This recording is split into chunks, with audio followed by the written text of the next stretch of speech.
Well, IU fans, Tuesday was something. Tuesday was really something on the app, formerly known as Twitter, in conjunction with the app currently known as podcasts, on your phone or Spotify or wherever you listen to podcasts, because the Hoosier Hysterics, they aired their dirty laundry. And look, Matt and I, since Matt started this podcast, and then since I joined, Matt, Noah, the other Noah, since they started this podcast, like, we've never been a podcast with an agenda. We don't have ties to internal ties to the men's basketball program. I'm not friends with Mike Woodson. I'm not friends with the Hoosier Hysterics. I don't think Matt is either. So we're all going to sort of look at this, look at everything that happened on Tuesday as a third party, as a neutral observer, and just kind of give our takes on what we heard. There was a lot. Matt and I both listened to the Hysterics podcast. We obviously are very close to the IU men's basketball program. We do have some pretty serious takes related to both sides of this that we're going to be diving into here over the course of the next, I don't know, half an hour, 45 minutes. We'll talk about the epic Twitter Tuesday that IU men's basketball had. Perhaps touch a little bit on Khalil Ware in the NBA draft, and so much more here on episode 330 of the Hoosier Sound, where we're the official podcast of Indiana HQ. We're recording this edition of the Hoosier Sound on Wednesday, June 26th, 2024, where I am your host, Nithin Krishnan. Here with me tonight is my normal co-host, Matt Lukens. Matt, there was an hour of crazy details that the Hoosier Hysterics unveiled yesterday as it relates to a meeting that Eric had with not only Mike Woodson, but at least for some part of it, involves Scott Dolson as well. NIL has been around for 3 years as we know it. It kicked off July 1st, 2021. And to give the Hoosier Hysterics credit, they were a podcast originally and became a major focal point, a major source for NIL contributions or events or awareness or engagement as it relates to IU men's basketball. Let's start with a couple of questions. What did Hoosier Hysterics do right over the last few years? What could they have done better? Let's start with, over the last few years, when you look at Hoosier Hysterics, what did they do correctly as it relates to NIL and IU men's basketball? Well, I mean, first off, they took their reach and they took their fandom and they put their money, literally their money, and put it where their mouth was and supported their team, which is a lot more than some of us can say, because I have not contributed a single dollar to NIL because I am poor. So that will not be happening. But if I did have discretionary income, I probably would give a couple bucks every once in a while just to like feel better when good things happen, right? And that had to have been an amazing feeling for them, right? Having this NIL collective that they ran and putting money towards the team. And I'm sure that 3 years ago when Trace Jackson Davis came back and the team was getting ready to really up the antes into the Woodson era, I'm sure they felt like they were a meaningful part of that. And I'm sure they helped a lot of other people as well. You know, their followers and their listeners and their fans feel like they were a part of it as well if they contributed to that. They also ran some pretty good events from what I heard for the most part. And I heard people had a ton of fun at the fantasy camps and stuff like that. That was cool to me. Again, I don't have the money to be able to go and do that. But if I did, I actually probably would have given a long thought to doing so. It's, you know, playing on Assembly Hall's court and hanging out with the players and doing a bunch of other things. It's pretty cool. And it's fun. Yeah. And I think it's worthy of a donation and worthy of the program's time. Now, they haven't been perfect. I think everybody knows that. And I'm not about to just By the way, if you're expecting us to just like roast them for this entire podcast, I appreciate you for listening this long, and you can click off now because I'm not about to hear roast them. I've been pretty cordial with Eric in the DMs, so on Twitter. So It would be they're another foolish. podcast, and it would be foolish to do so. And they also have like a billion fans, so I respectfully decline getting into fights on Twitter at work tomorrow. But anyways, I Yeah. the Yeah. some of You some never of get into Twitter fights.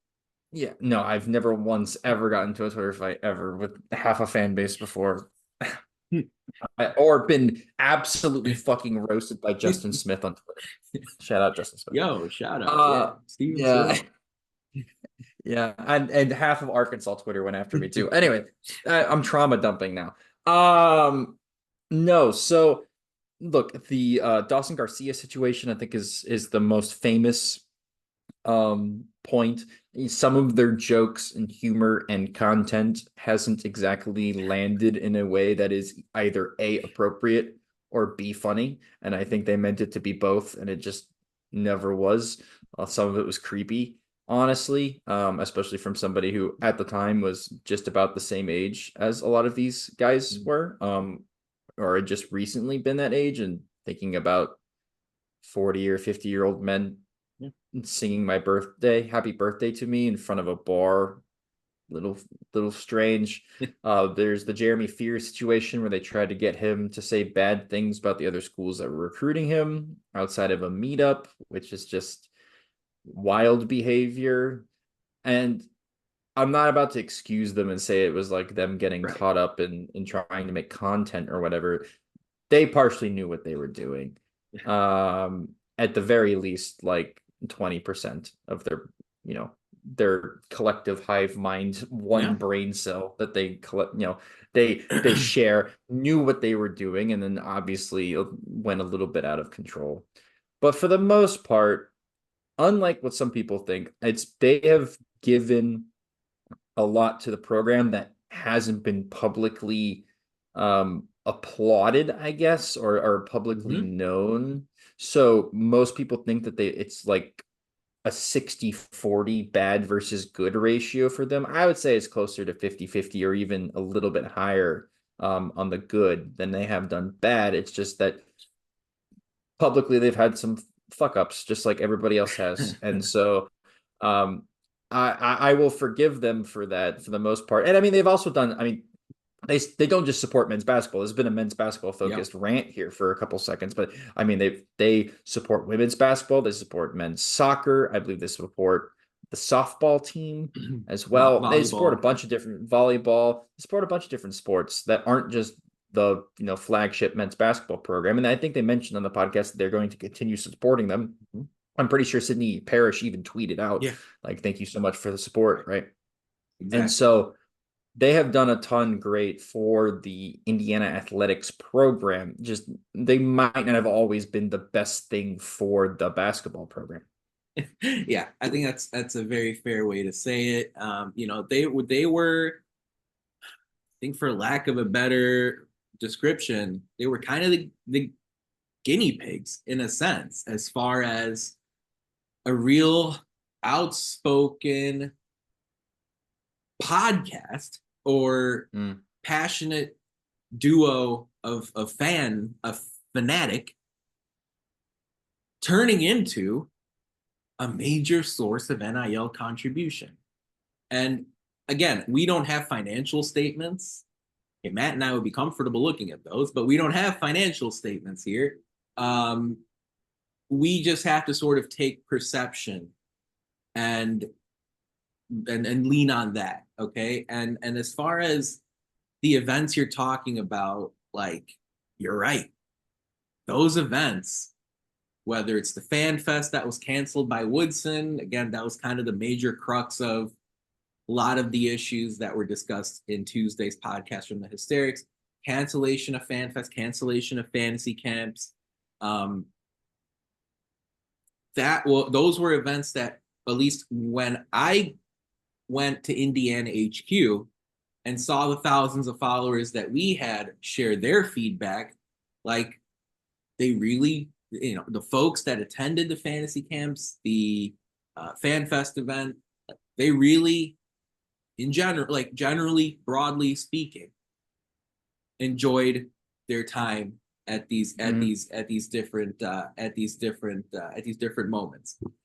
With that said, I think there were some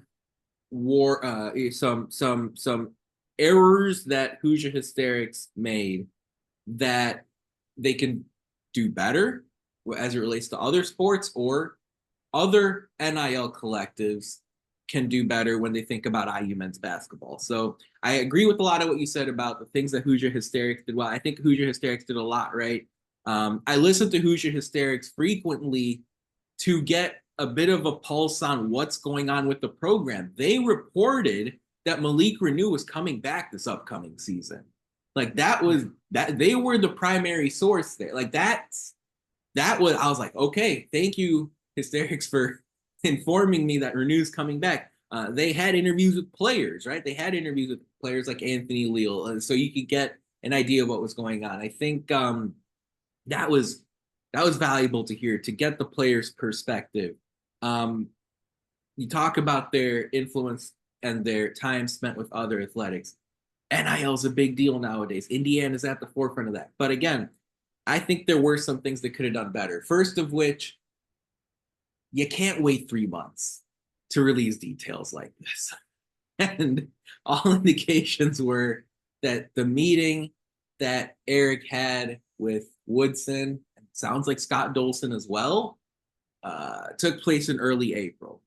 Having, unless I didn't hear that correctly, it's hard to sort of fairly paint a picture when you've been holding on to this information for 3 months. Going forward, if an NIL collective has a meeting with Scott Dolson and Mike Woodson, I think the broader fan base would like to know right away. I think there's almost an obligation or responsibility, unless there was some sort of non-disclosure thing that was there was a handshake on something like that. I would I think the fan base would like to know, holy crap, the head coach brought a big NIL source to Bloomington to have a meeting with them.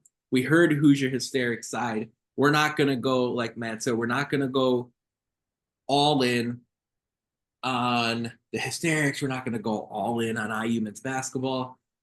But a big thing to me, and again, this is really under the label of things that NIL contributors can think about going forward.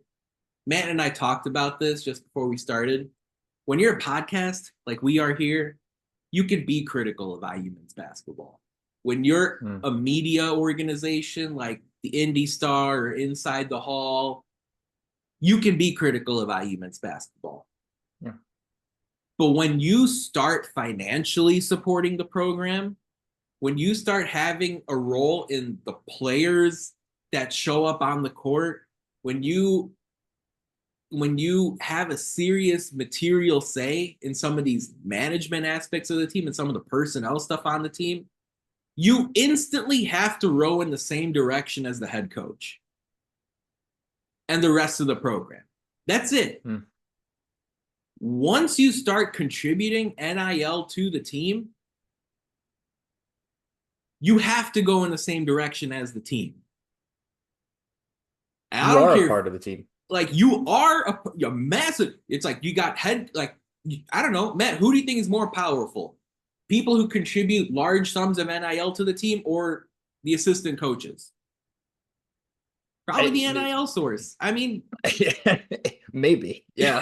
Like nowadays, the fact that it's close is kind of crazy. Nowadays, whether it's financially supporting, whether it's vocally vocally coming off as a major NIL part of this, and a lot of people are probably listening to me saying, Nithin, Hoosier Hysterics, they weren't even a big NIL. Like, I'm not going to get into those details.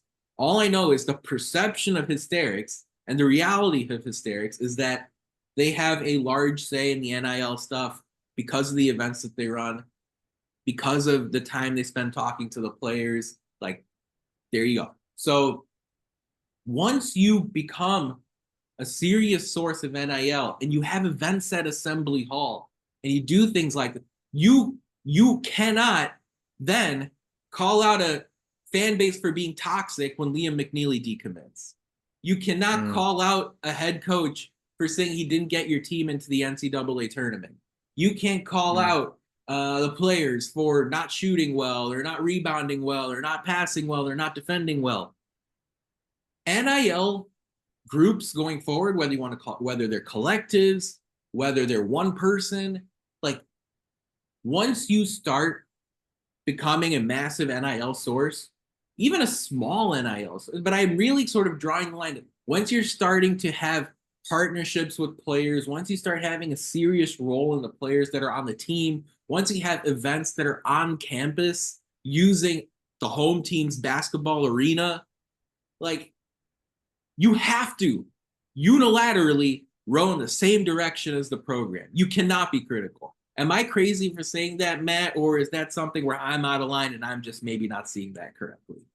No, I agree. That was the first thing that came to my mind when I listened to their podcast, actually, because it did seem like, not the whole time, but there was times where Eric specifically was complaining about him having to do things, to appease Woodson. Yeah. Right. And to fly out for a meeting and he's busy. I get that.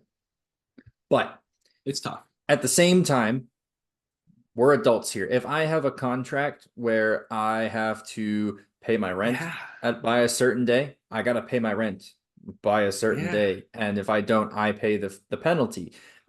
They willingly became NIL heads of an NIL leaders. Collective. It's not it's not just that they donated to NIL, because if you donate to NIL, don't get me wrong, you can be critical of the team. That's fine. But if you're leading the donations of a fund to then give to the team, and then you have a giant podcast and then go out and said podcast or on Twitter Spaces or whatever and are highly critical of the team, when your face is the face of an NIL collective, there's going to be a problem. Of course there's going to be problems, because you're making Woodson's job even harder, because that is just absolutely prime cut fucking filet mignon, like anti-recruitment, like negative recruitment for other teams. You make the coach look like an idiot. You make him look like an idiot. You make him look like he doesn't know what's going on with the program, which at times over the last couple of years, I think I might have been critical of Woodson of doing. But you're not having interviews with players and having events at Assembly Hall. I don't have events at Assembly Hall. I haven't had photo ops with the coaching staff and players, and been there for recruiting stuff. I'm not close enough where that's an issue. Eric and Wayne are close enough. That's an issue. I just call him Wade. Ward. Jesus Christ. Ward. Sorry, I'm in China. Yo, and that's all like day. That's like, I'm gonna pause there. That's like a pretty, like, if for those of you that listen to the whole thing, like that might actually piss off Ward quite a bit. So like, we apologize. I'm sorry, Ward. I'm so sorry. That was like a thing. That was like a thing. Like, Woodson doesn't get people's names right, and Ward is talking about how Woodson probably doesn't even know Ward's name right now. So like, that was not intentional. We're really sorry. That is me. Literally, I worked a 10-hour shift teaching kids all day. So as a teacher, I'm supposed to get names wrong. I apologize. Anyways, unbelievable. I don't even remember where I was. Oh, okay, yeah, that's right. No, that's as a head of an NIL collective, like you have a certain responsibility to be a member of the team, right? Yeah. Because you're a member of the That's it. program as a whole. And I think that's where they screwed up, right? Is because they started to think that and I'm maybe, psychoanalyzing a little bit here, but Sure. they thought that, hey, maybe we could put some pressure on Mike Woodson and his job, right? Because we have money, and if the donors leave, right? If our NIL starts giving less and less, the program's going to take a hit. So if we can be critical of the coach, the athletic department might be afraid that they're going to lose some of this funding, right? And therefore the team's going to be worse. And so I can see why that might have been a thing. Also, they could have just, unbeknownst to them, been idiots, right? And just mouthed off their own opinion without thinking of the full context of everything. And sometimes people are idiots, and I understand that, but they do have to realize, yeah, I've been there a lot. I just called Ward Wade. Yeah. Like it happens once a podcast. If you guys listen to the podcast, I say something ridiculous. Sorry. Okay. Wow. All right. Wow. All right. There's like that one guy in every single one of our YouTube comment sections says, that's right. Nithin, this guy's a moron. Hell yeah. No, but there had to have been a point in time where they had to have taken a step back and been like, hey, is this appropriate? Right? Surely, right? Are we in an appropriate situation where we can be highly critical of the head coach of the program that we're giving money to and are a vocal leader of a PAC, right? Like in the election, like a super PAC that gives money to something. Like you would never in an election, right? That's exactly right. The leader of a super PAC, right? Yeah, you'd never see the leader of the super PAC of the Republican Party, right? Go off and be like, Trump is a moron, right? Like that guy would get fired the instant that left his mouth. Or like Republican voters are toxic or don't know what, because everyone's got to row in the same direction. And NIL is the same way now. The Woodson are not publicly elected, but privately behind the scenes, elected public university. He's a public university, and he has to be approved by the board of trustees that we elect to then allow him, and then the board of trustees elects a fucking athletic director. Oh, sorry, I cursed again. No, my bad. It's an emotional day. A freaking athletic director, right? And so again, he's we have President Woodson, right? President of the IU basketball fandom right now, and so Ward and Eric were, I would like super PAC donators, like the Koch brothers almost, right? For the Republican Party, these guys were higher ups and had more access to the program than me and Nithin and probably most of the people that listen to this podcast combined, right? And so I can see from the program's perspective where they thought that the Hysterics did cross a line.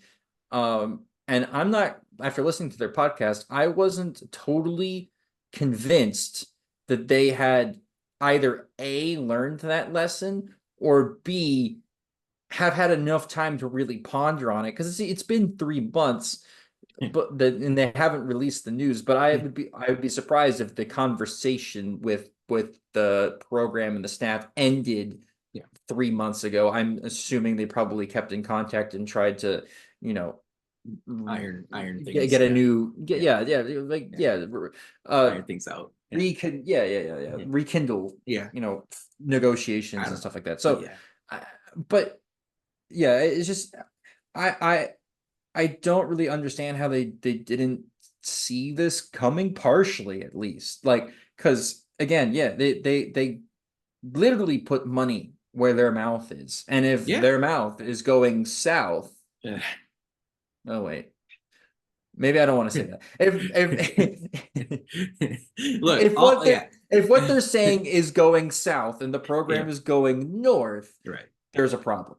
That's exactly the thing, and I can understand why Hysterics may not have seen that coming, because I've said earlier in this episode, they are kind of on the forefront. They are kind of the outspoken, the leaders of sort of outspoken NIL contributions, where you are not only supporting the program, but you are running a podcast and you are hosting events and you are, hosting Twitter spaces and you have a large fan base. Like, this is kind of unprecedented. Not kind of, it is. It is unprecedented. NIL's 3 years old. Okay, and it's gonna last past Matt and I's lifetime. It's gonna last beyond the lifetime of our kids, our grandkids. NIL is gonna be here forever, and it's 3 years, not even 3 years old. July 1st. Okay. Yeah.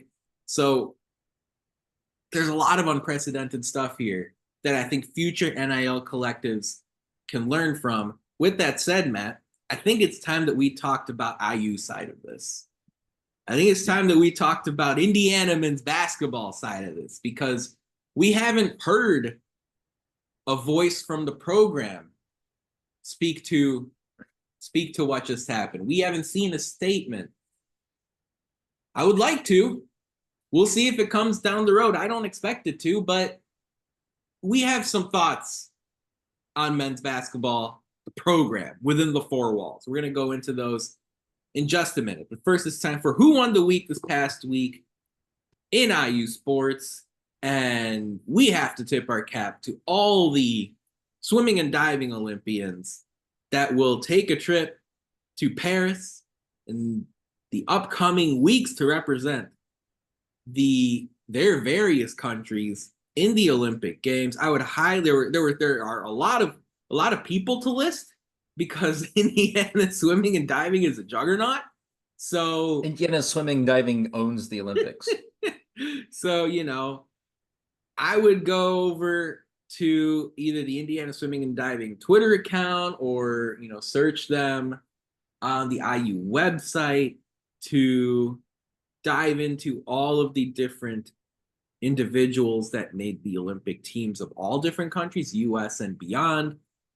Lily King is the one we really have to bring to the forefront, because not only did she qualify for Paris once again, but the IU alum got engaged on NBC over the course of the Olympic trials that happened in her home state. So you really can't ask for a more perfect almost a few days of qualifying, maybe week of qualifying in Indy. I watched a lot of it. It was action-packed. I love swimming and diving at the collegiate level, and then watching the best of the best of the best go iron sharpening iron and competing against each other. It was awesome to watch, especially at Lucas Oil Stadium. So shout out to all the Olympians on the Indiana swimming and diving team that will be going to Paris in the upcoming weeks. Folks, a reminder, if you enjoy our show, or if you really hate what we said over the last half an hour, leave us a review. Still, tell a friend, share our links. Your support or distaste really helps us grow this podcast and reach more passionate IU fans such as yourselves.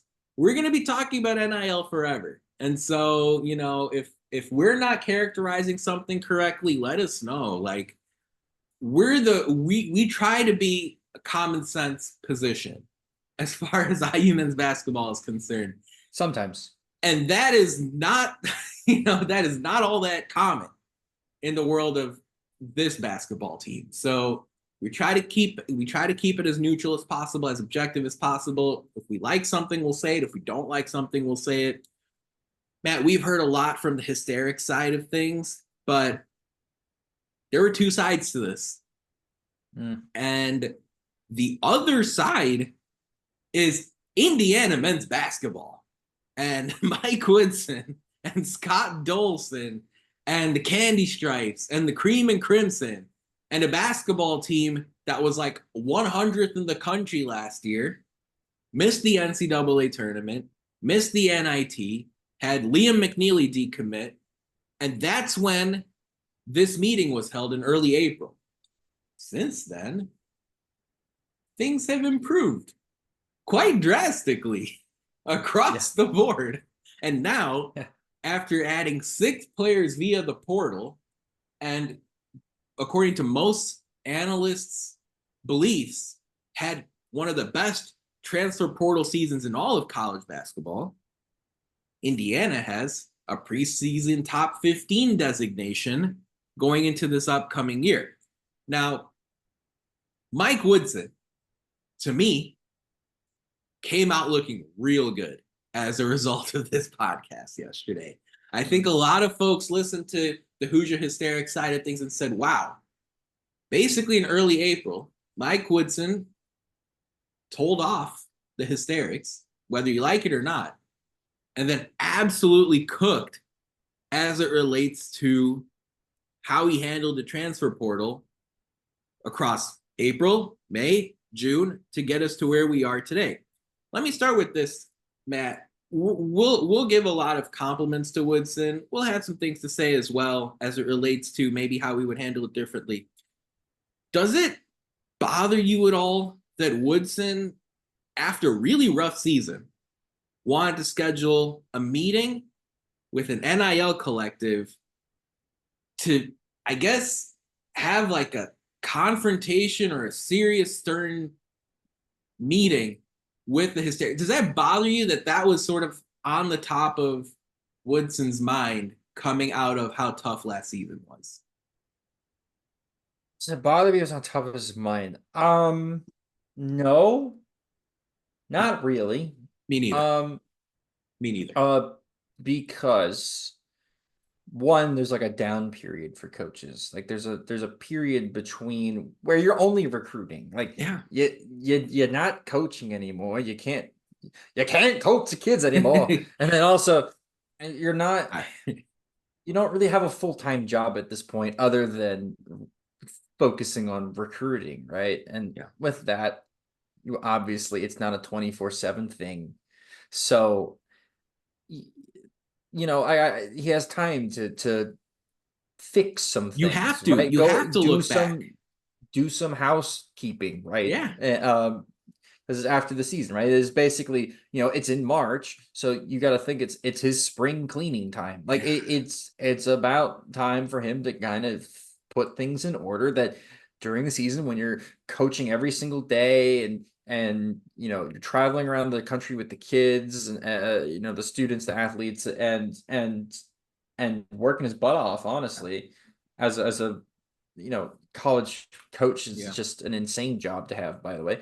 And so he decided to, that was the right time to do it. And clearly he did it pretty quickly after the season ended. So it was on the top of his mind, at least a little bit during the season, which is not really something as a podcast that you want to have happen, is that your head basketball coach is thinking about ways to reprimand you after during the season, right? And like clearly it was at some point a slight distraction to not only just Woodson, but I probably the players. And I guess that's where it leads me to say that I'm happy Woodson had this talk. Yeah. I don't like the way he went about doing it from Eric's perspective, obviously, because we don't have Woodson's perspective. Right. I don't like the way it came about, but I do like that Woodson, as the head coach and the leader of the program, was kind of like, hey, cut that out or get out. Yeah. Like you pick a side. Like either you're on my side, and I'm gonna give you a slap on the wrist and you're gonna stay over here, or you can just frick off. And that's I think that's the side that Eric and Ward chose, which was the frick off side, which is a little bit sad. I am gonna miss their content. I mean, I'm assuming they're probably still going to talk about basketball. It's just they're not going to be giving money, which also still sucks because then you lose at least a little bit of income for the players, right? Because it's not hurting Woodson financially that they're not giving money. Just it's hurting the players. players. Yeah, the one thing I'll say is I feel like winning winning helps everything. And Yes. Yeah. if Indiana goes 15-3 in Big Ten play and wins the league, which again, I don't even think that's necessary, but if that happens, like everyone will be happy, like across the board. But let's talk about the big quote, Matt. Like there was a big line in this podcast, and I think there is the truncated version if you don't want to listen to the whole hour and a half podcast that's available. Like the 1 minute that really stood out is when Mike Woodson said the following with Scott Dolson and Eric both in the room. Allegedly, Woodson said, as long as he's here, referring to Scott Dolson, or I'm going to say that with him here, referring to Scott Dolson. Woodson said, I'm going to be the head coach here as long as I say so. I'm going to be the head coach here as long as I say so. And for me, it took me by surprise initially, hearing, again, was that a mischaracterization by Eric? I don't know, but I'm going to take that pound for pound. I'm going to basically take that as if it is real. And I think it is real because you and I have had this conversation for several months now, especially in the wake of like McNeely's decommitment, a rough season last year for the basketball team. You and I have asked the question before, like, who is the voice of leadership as it relates to IU men's basketball?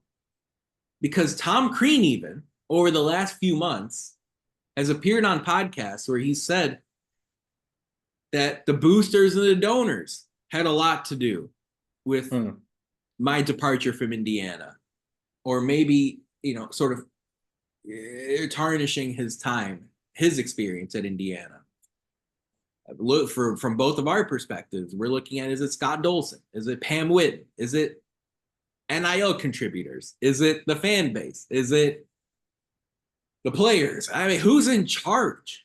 And hearing that yesterday gave me the answer. It's the answer.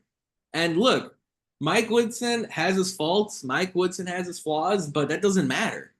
I think for a few years now, if not even longer, the fan base has been curious as far as who is in charge of IU men's basketball.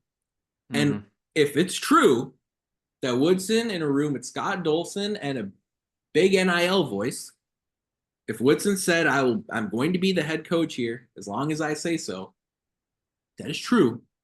That tells me exactly what I've needed to hear. And I don't know if that's good, but at the end of the day, like every organization, every team, every whatever needs a clear-cut leading voice, leading figure.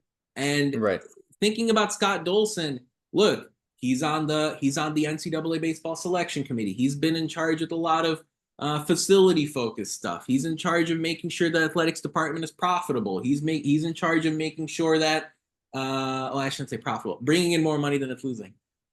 He's in charge of TV deals. He's in charge of hiring Kurt Signetti. He's in charge of making sure the football program gets up and running. Like there's a lot on Scott Dolson's plate as the athletic director. As far as men's basketball, Mike Woodson is the guy. And you know what? A couple years ago, he got this team to a 4 seed. He was a top 3 finisher in the Big Ten regular season. He turned out Trace Jackson Davis into a very good NBA player, better than expected. He's going to turn Khalil Ware into a first-round pick. He gets the people to Assembly Hall. He's got to win more. No question about it. He's got to win more. But Matt, Mike Woodson is the voice of leadership. He is the guy in charge as it relates to IU men's basketball. Am I looking too deep into a comment here, or is that something that you heard and you were like, yeah, I kind of see it the same way also? I saw it the same way until I had a second thought about it right before we got on the podcast, and I'm actually going to give you a different perspective. Okay.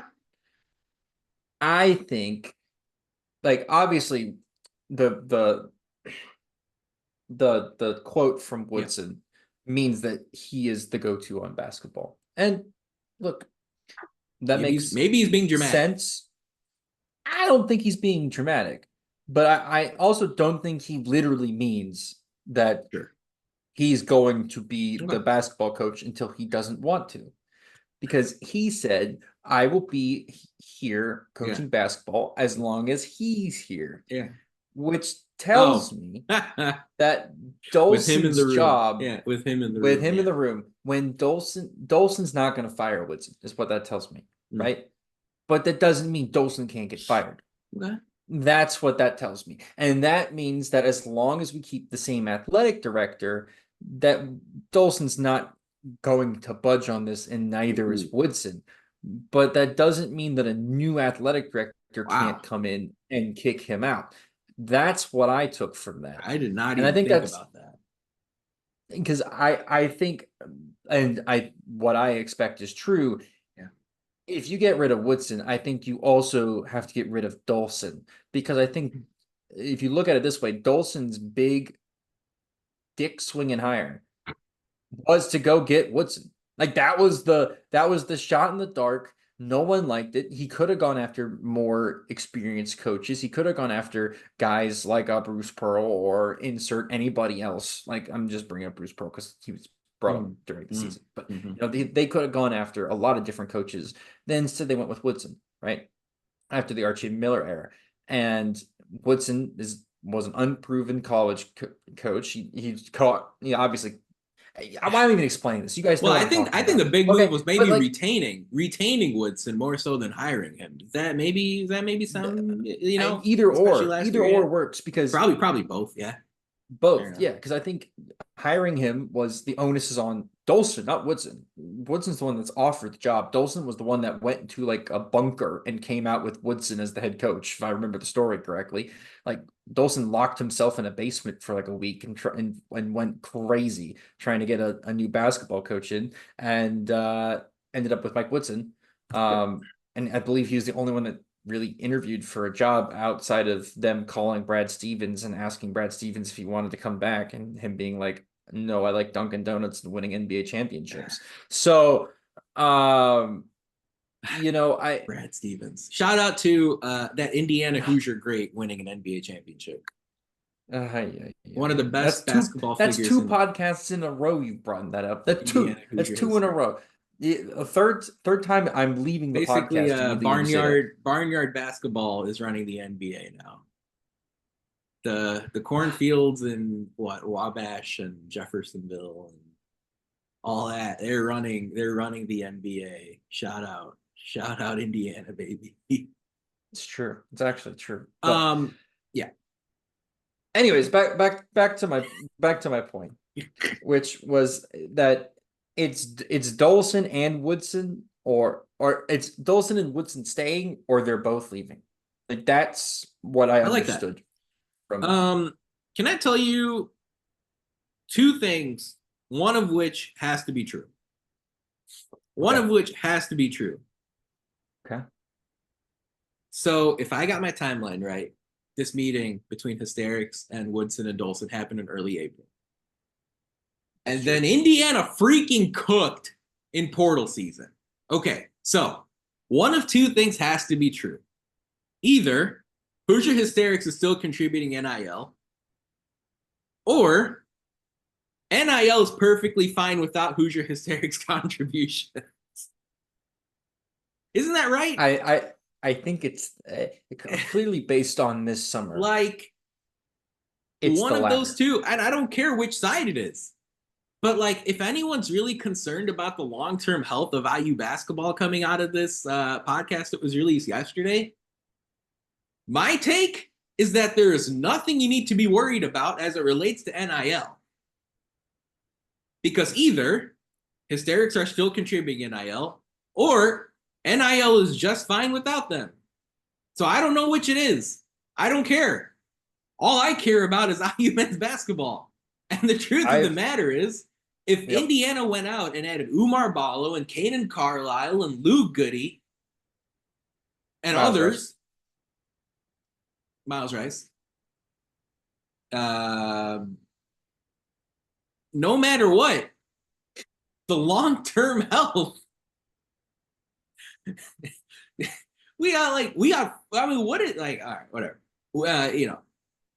We either way, the health of Indiana basketball, Indiana men's basketball should be fine. Now, what I was happy to hear, honestly, is that the Hysterics will still be involved in supporting other programs because we know that when IU women's basketball does well, everyone loves to follow their program. When the men's soccer team does well, same thing. When baseball, softball, volleyball, we just had baseball and softball in the NCAA tournament. It was a must-see event. Volleyball's going to make it sooner than later. Like when they have good years, when they have support, they do well. People pay attention. So I really, really like seeing that piece of it. But as far as the long-term health of men's basketball from an NIL standpoint, I don't have any concerns. I mean, Matt, I don't know if I'm oversimplifying it, but from an NIL standpoint, Indiana has emerged as one of the best programs in the country. Now, they got to win games still, but do you have any concerns about NIL at IU men's basketball coming out of what you heard in this podcast yesterday? I don't think that Woodson would have had such a harsh tone if he wasn't so secure in knowing that they would have been fine without the Hysterics. And so, yeah, coming out of that podcast today, to me, it was like, the program's perfectly fine. And I think that's true. And to an extent, I think Woodson was like, either you shut up or I don't need your money. Because I can go find money elsewhere that's not going to be hypercritical of me.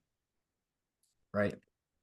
And I think we saw the the results from that. We saw the results of that. Like, and wow. I applaud Ward and Eric for doing what they did and continuing to do so, by the way, because they're going to continue giving. That's the thing.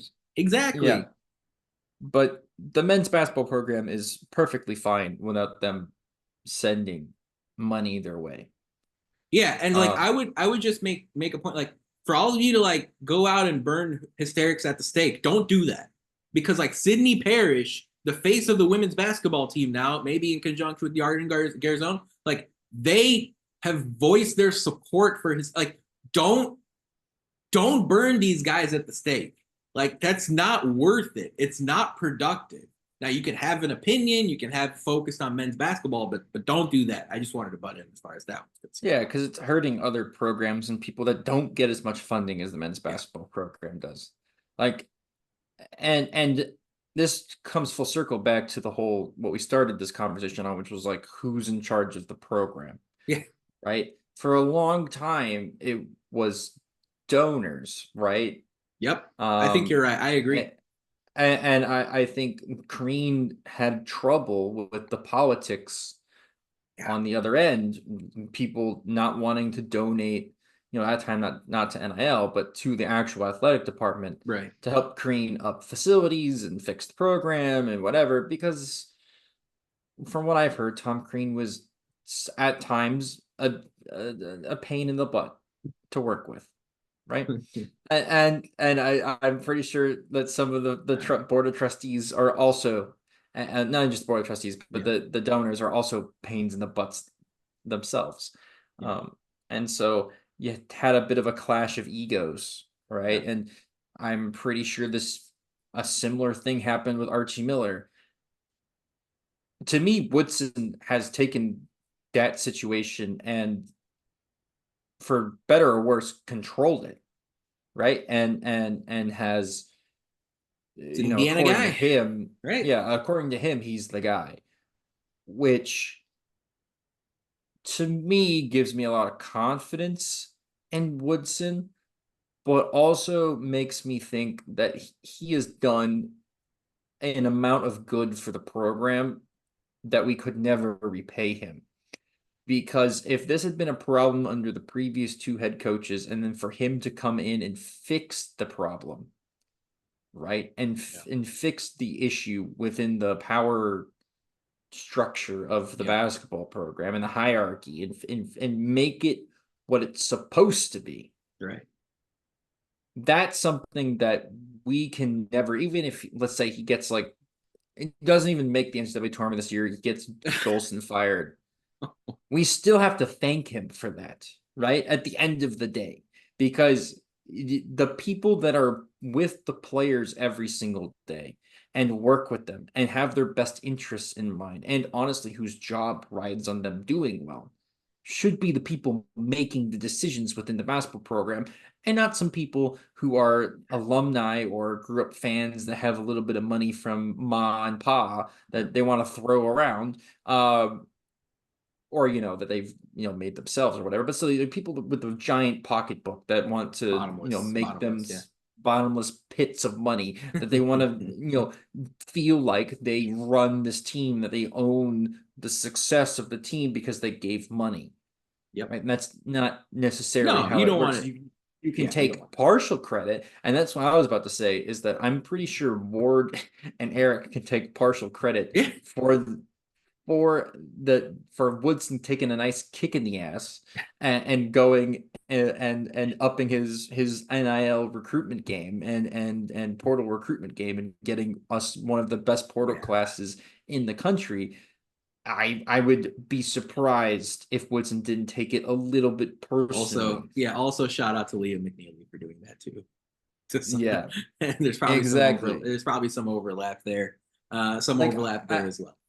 Yeah, I'd be surprised if Woodson didn't take a little bit of the conversation him and Eric had personally, and didn't go out and be like, I'll show you, like, just a little bit. I'm not saying it was all competitive. I'm saying like a good 10% of his brain was like, I can't wait to show this guy what I can do without your help. Yeah, it might be more than that, but they can take partial credit if the season goes really well. They can for spurning Woodson on even just a little bit more than maybe he normally would have in this situation. I'm not saying that we wouldn't have gotten this recruitment class anyways, irregardless of whether Eric and Ward pissed him off to no end.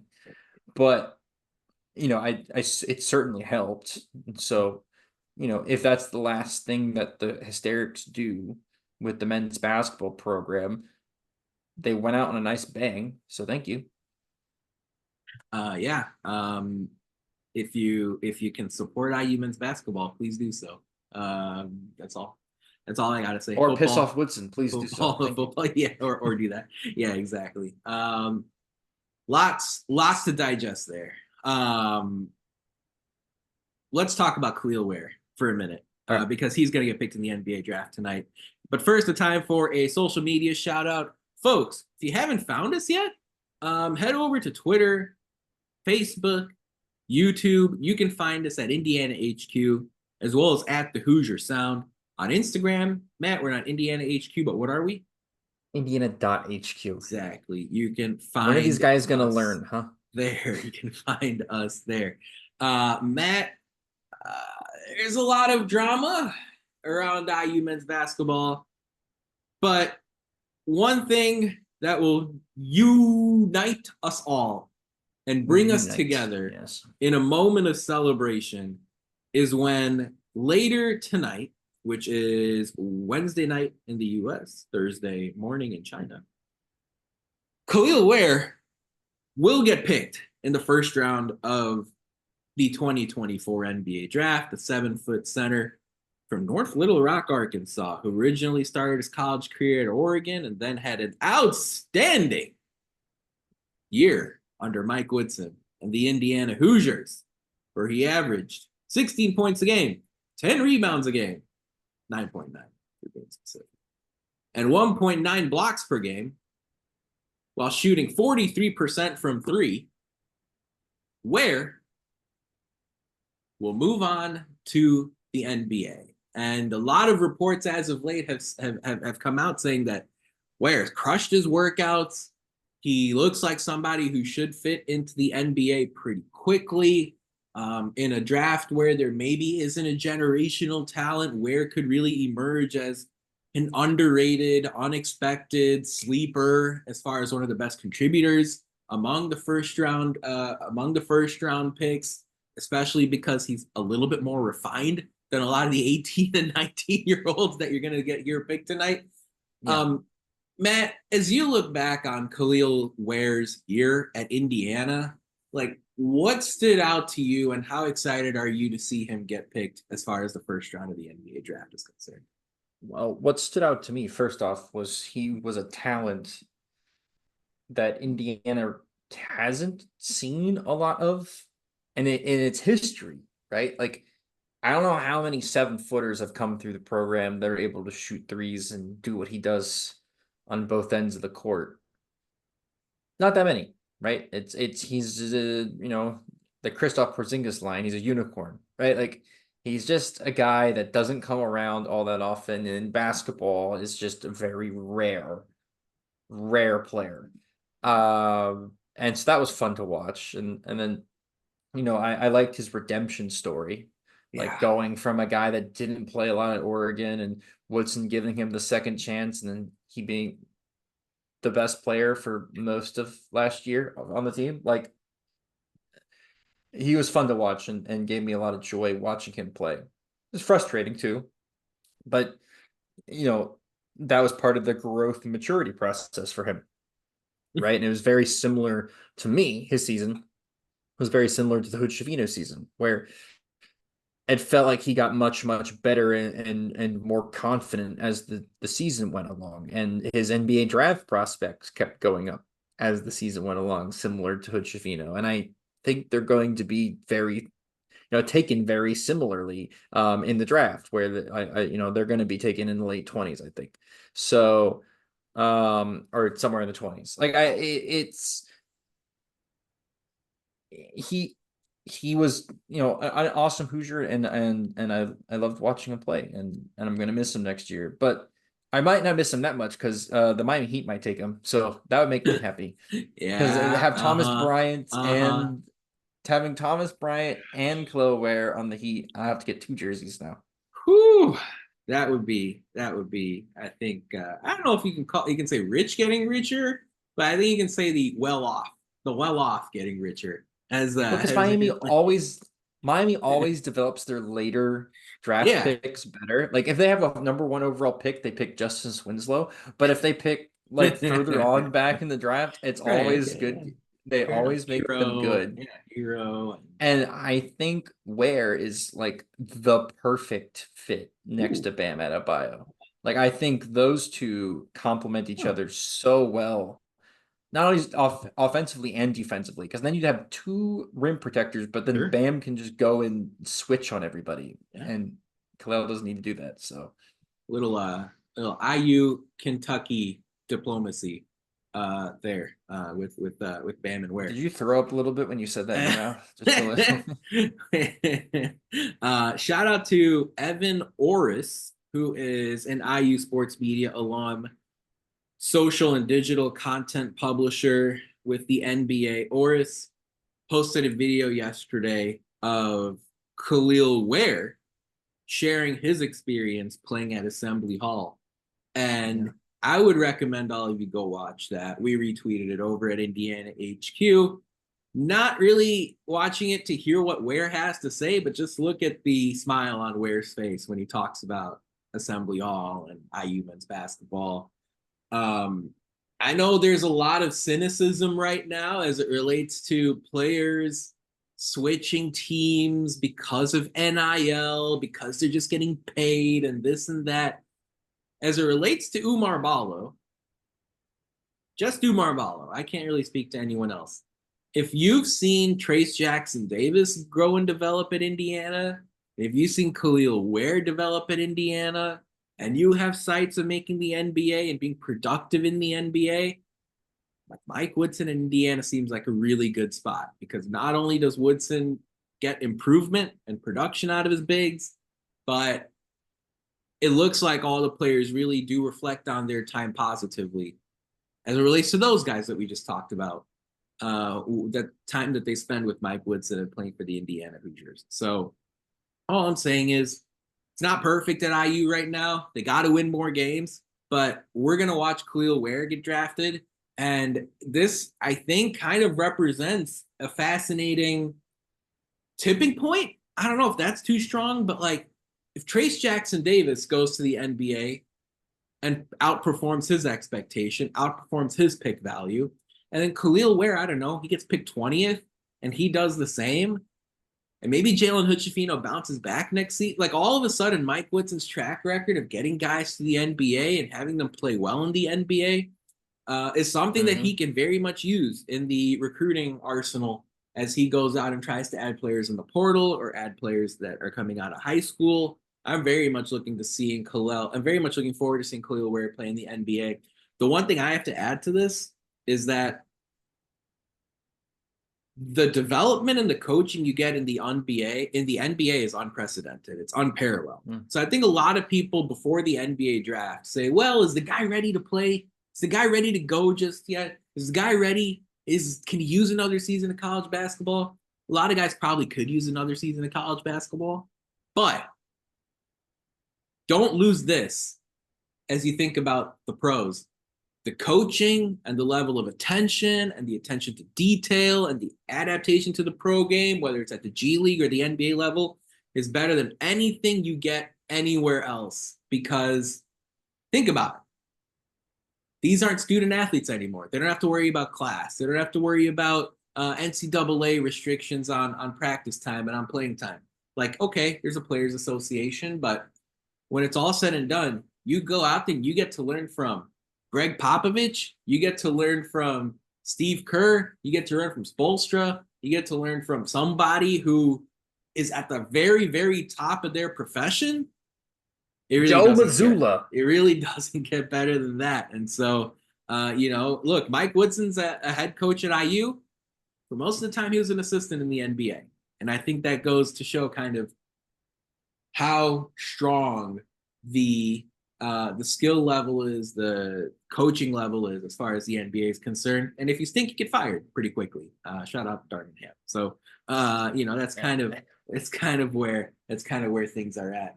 Matt, a lot of stuff that we discussed today will probably piss some people off. Others may agree with some of the points that we've made and that we've discussed today. What are your final thoughts as we wind down here on this Wednesday? Anything crosses your mind? Anything that you weren't able to get out on the table? The floor is yours. Any final thoughts? Oh, it's just been a up and down week for us podcasters. Some of us are getting fired from working with the basketball team, and others are getting hired to be a basketball coach of the Lakers. So podcasters doing pretty well out here. No, I would say I'm looking forward to football starting soon. Ooh, new NCAA football game comes out. You guys are gonna lose me. I will be not living. I'll just be breathing and playing that game for about a month. 2 months. 2 months to opening day. That's crazy. Week 1 FIU. That's crazy. That's crazy. Anyways, that's it. Yeah, absolutely love it. As far as I'm concerned, I think we got everything that we wanted on the table. Indiana's got to win games as far as men's basketball is concerned. So make sure you do that. Oh, one thing I did want to say, and this is really for something for us to think about, but really other podcasts as well, other websites. There are JJ Redick used engagement farming yesterday in his press conference. He used the term. He's like, "Oh, I came from the engagement farming industry," something of that sort. But it's true.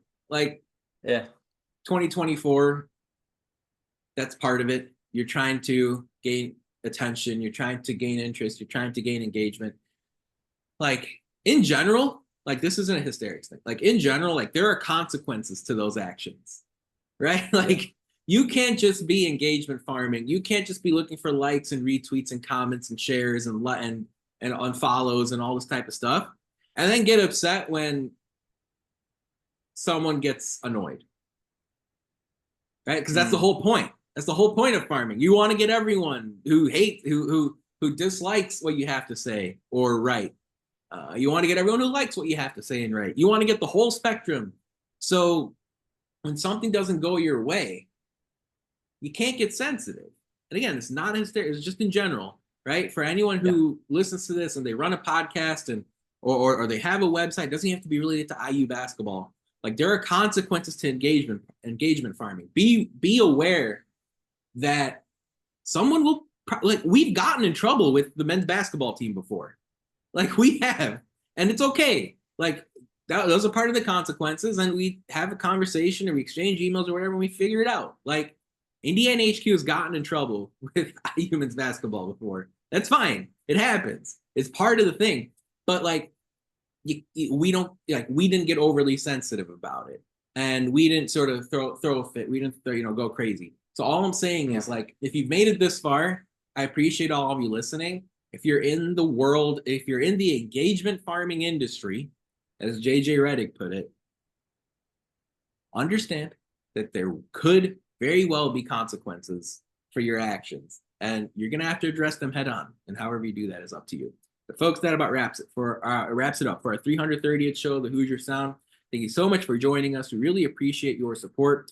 To hear more episodes like the one you heard today, be sure to follow us at Indiana HQ or at the Hoosier Sound to make sure you don't miss any in the future. You can also go to our website, indianahq.com, to find it all in one place. But as always, thank you for listening, Hoosier Nation, and we'll see you next time. Peace and love. Go Hoosiers. Go Hoosiers!